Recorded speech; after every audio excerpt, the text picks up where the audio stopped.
لا تحزنوا على ما ليس قرار غمگین کا خدا ہے جہاں خود ہے غم گسار ومن حاجك فيه من بعد ما جاءك من العلم فقل تعالوا أكبرنا ونظرنا وإذا وأن أنفسنا وأنفسنا الذين ونجعل الله على الكاذبين إن هذا لهو القصص الحق وما من إله إلا الله وإن الله لهو العزيز الحكيم فإن تولوا فإن الله عليم بالمفسدين. یہ بات شروع میں آپ کو دی گئی جب سورہ آل عمران شروع ہو گئی تھی. سورہ آل عمران کی شروع کی 80 سے زیادہ آیتیں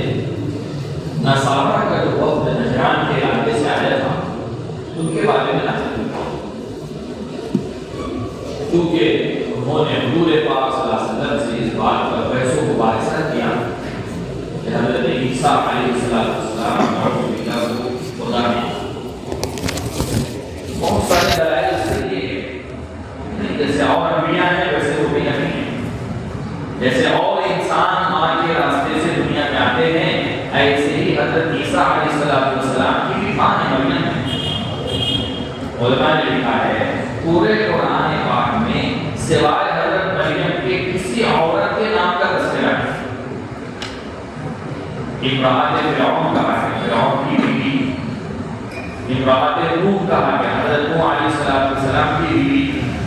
وامرأت لوط, حضرت لوط کی بیوی. تو یہ سارے ہیں مثال نبی کی بیویاں.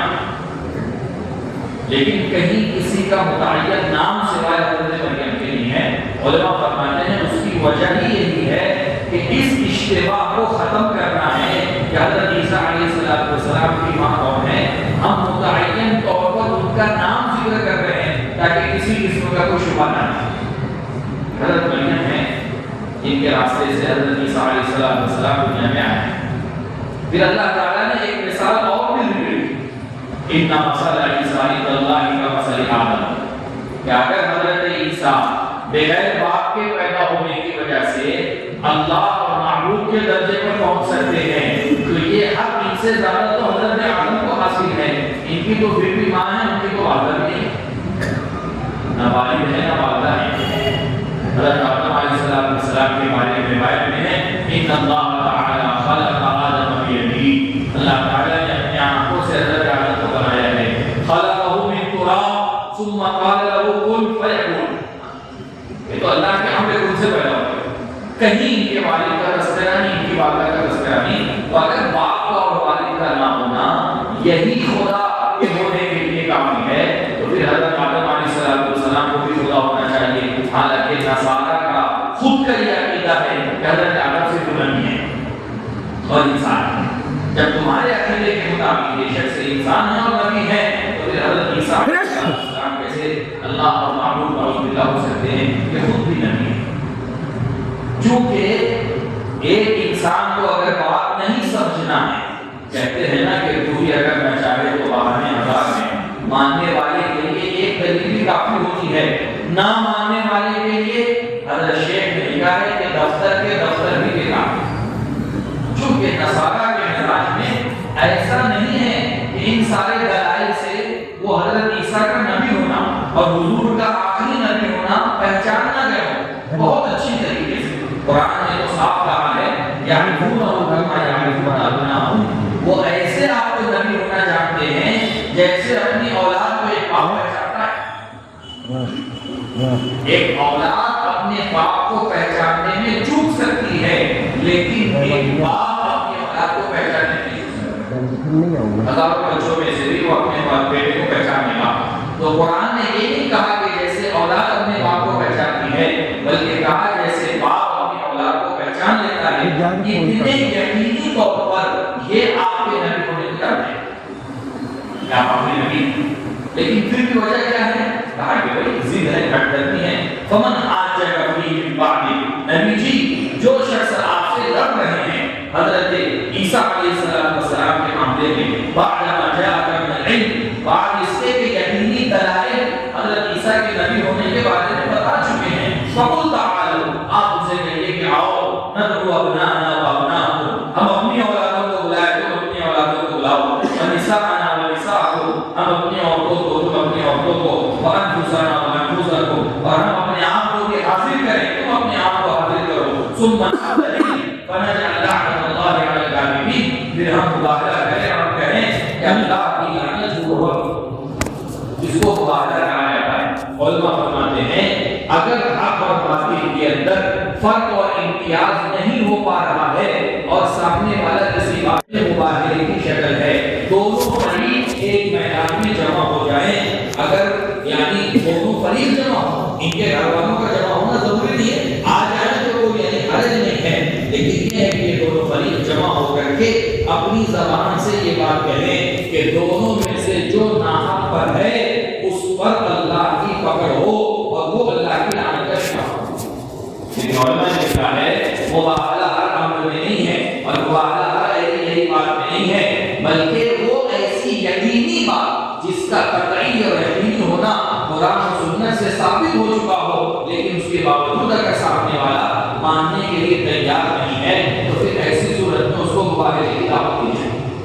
چنانچہ جب یہ آیت شریفہ نازل ہوئی، اللہ کے نبی صلی اللہ علیہ وسلم نے نصارہ کے وقت میں جو ان کے سردار تھے ان سے حضور نے یہ کہا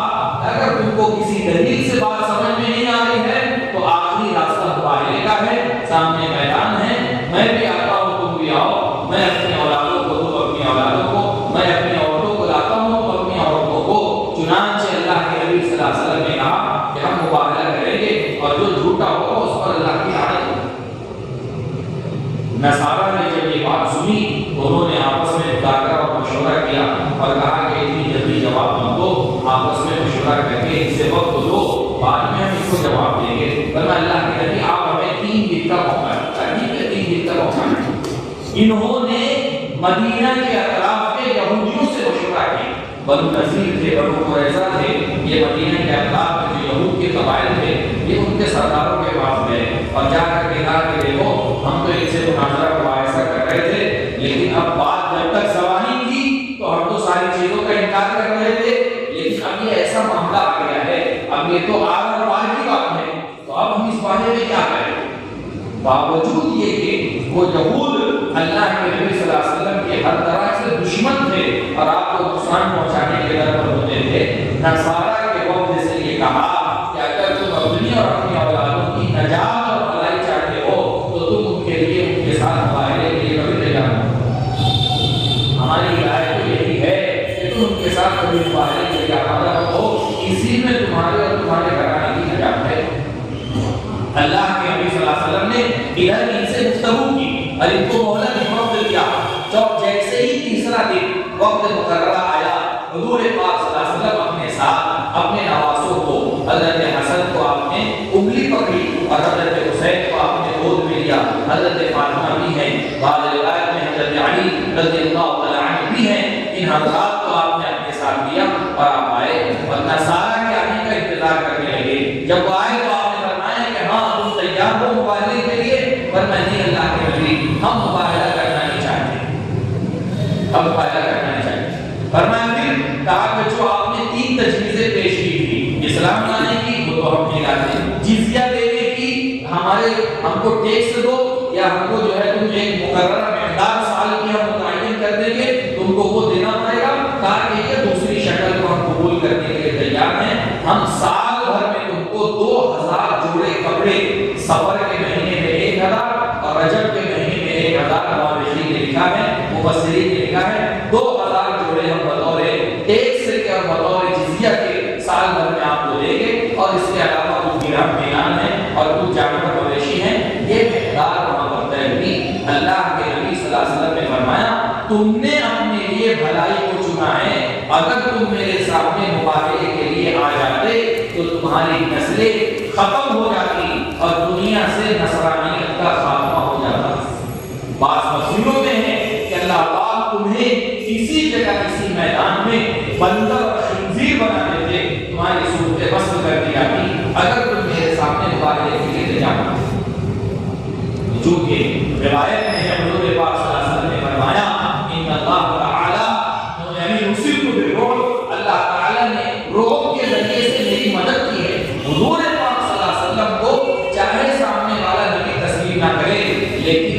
کا جو رعب تھا اور آپ کے چہرے کا جو جلال تھا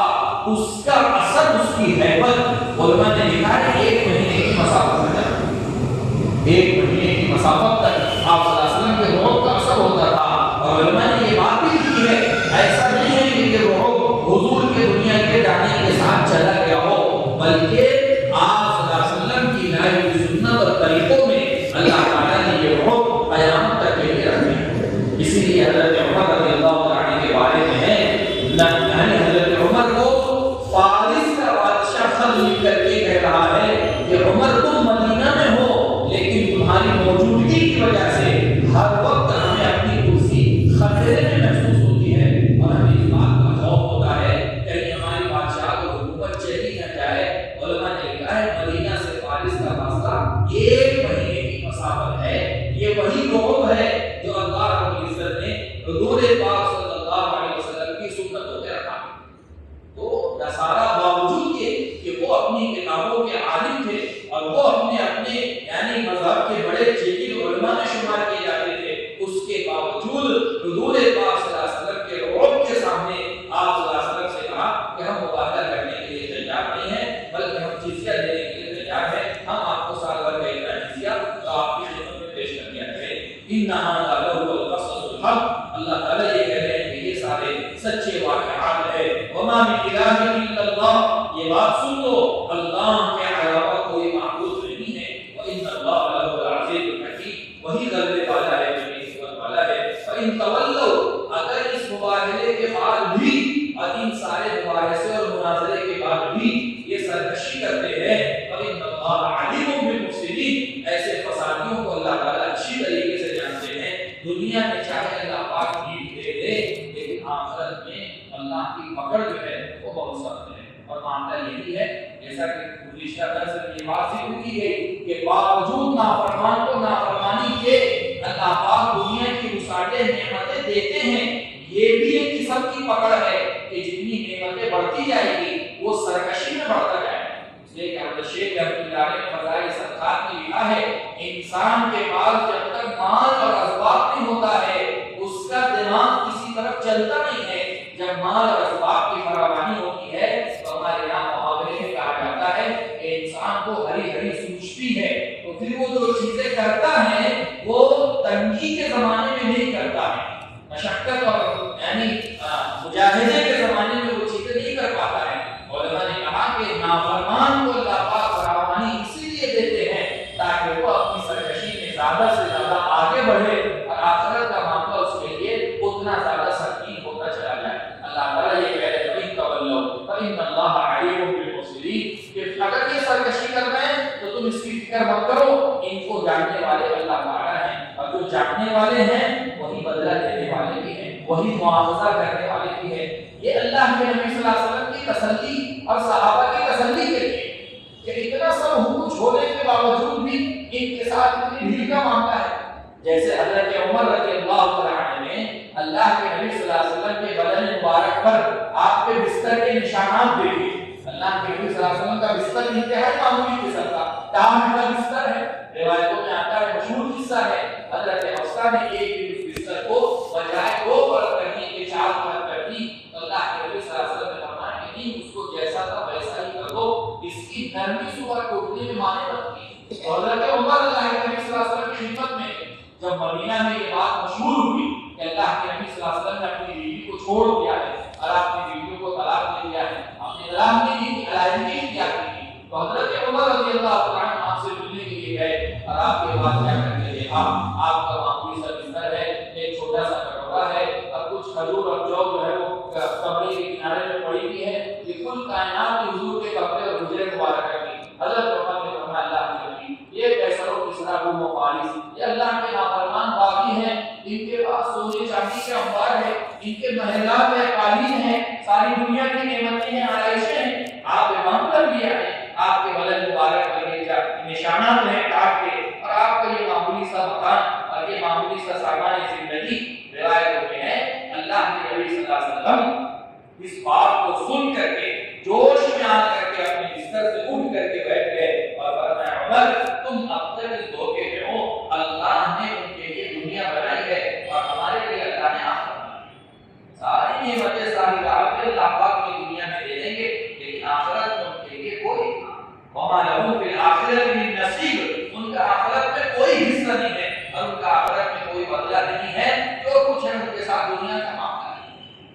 تربیت کے بعد حضرت عمر رضی اللہ تعالیٰ عنہ کا مزاج ایسا بن گیا تھا کہ دنیا حلال اور جائز طریقے سے بھی آتی تھی تو حضرت عمر خوف زدہ ہو جاتے تھے کہ اللہ کے نبی صلی اللہ علیہ وسلم نے تو غیروں کے بارے میں یہ کہا تھا کہ ان کو اللہ پاک دنیا ہی میں دے دیں گے، کہیں اللہ پاک ہمارے عملوں کا بدلہ بھی ہمیں دنیا ہی میں تو نہیں دے رہے۔ حضرت جابر کو ایک مرتبہ راستے میں حضرت عمر نے دیکھا، فرمایا جابر کہاں جا رہے ہو؟ امیر المومنین ایک زمانے سے میرے گھر والے گوشت کھانے کی درخواست کر رہے تھے، میرے پاس اتنی گنجائش نہیں تھی کہ ان کے لیے میں بازار سے گوشت لا سکوں، آج تھوڑا پیسہ جمع کر کے چند درہم جمع ہوئے ہیں تو میں ان کے لیے گوشت لانے کے لیے جا رہا ہوں۔ حضرت جابر سے حضرت عمر نے فرمایا جابر اللہ کے یہاں تم کیا عذر پیش کرو گے جب وہاں کہا جائے گا اذهبتم طیباتکم فی حیاتکم الدنیا فاستمتعتم بها، جو تمہارے دل نے چاہا تم نے دنیا میں پورا کر لیا، اب آخرت میں تمہارے لیے کوئی بدلہ نہیں ہے۔ یعنی حضرت عمر رضی اللہ عنہ نے وہ آیت جو کفار کے بارے میں ہے، علماء نے لکھا ہے کہ یہ آیت مشرکین کے اور کفار کے بارے میں ہے، لیکن امیر المومنین اس کو اپنے اوپر فٹ کر رہے ہیں اور کہہ رہے جابر جس چیز کی خواہش ہوگی تم اس کو پورا کرنے لگ جاؤ گے، جس چیز کی گھر والے درخواست کریں گے تم اس کو پورا کرنے میں لگ جاؤ گے، تو پھر تم اللہ کو کیا جواب دو گے جب وہاں یہ آیت پیش کی جائے گی کہ تم نے تو اپنی ساری خواہش دنیا ہی میں پوری کر دی۔ تو علماء نے لکھا ہے صحابہ کا فقر یہ اضطراری نہیں تھا کہ چلو کچھ نہیں ہے تو فقیر ہیں، بلکہ صحابہ کا فقر اختیاری تھا، ان کے اپنے اختیار سے تھا، کیونکہ اللہ کے نبی صلی اللہ علیہ وسلم کی تربیت اور صحبت میں رہ کر کے صحابہ نے اس چیز کو سیکھا تھا۔ اللہ کے نبی پر بادشاہت والی نبوت کو بھی پیش کیا گیا تھا۔ اللہ کے نبی اگر آپ کہیں یہ جبل احمر اور جبل ابو قبیس ہے، ان دونوں کو سونے چاندی کا بنا دیا جائے، یہ آپ کے ساتھ ساتھ چلیں گے، اور ایک طرف نبوت جو ہے وہ فقیری والی ہے، عبدیت والی ہے۔ اللہ کے نبی صلی اللہ علیہ وسلم نے فقر و فاقے والی نبوت کو پسند، بادشاہت والی نبوت کو اللہ کے نبی نے پسند نہیں کیا ہے، اس لیے اللہ کے نبی صلی اللہ علیہ وسلم کی تسلی کے لیے اور صحابہ کی تسلی کے لیے کہ اگر اتنے یعنی ان ساری نافرمانیوں کے باوجود بھی دنیا میں اگر یہ عیش و عشرت کے نقشوں میں دکھ رہے ہیں اور اگر یہ عیش و عشرت کے نقشوں میں زندگی گزار رہے ہیں تو اس سے دھوکے میں مت پڑو، لوگ ان کی کیفیت اور حالات کو چاہے نہ جانے، فإن اللہ علیم بالمفسدین، اللہ ان کے حالات سے باخبر ہے، جاننے والے ہیں، اور وہ آخرت میں اس وقت وہاں کو پکڑ پڑنے والے ہیں۔ اللہ پاک ہم سب کو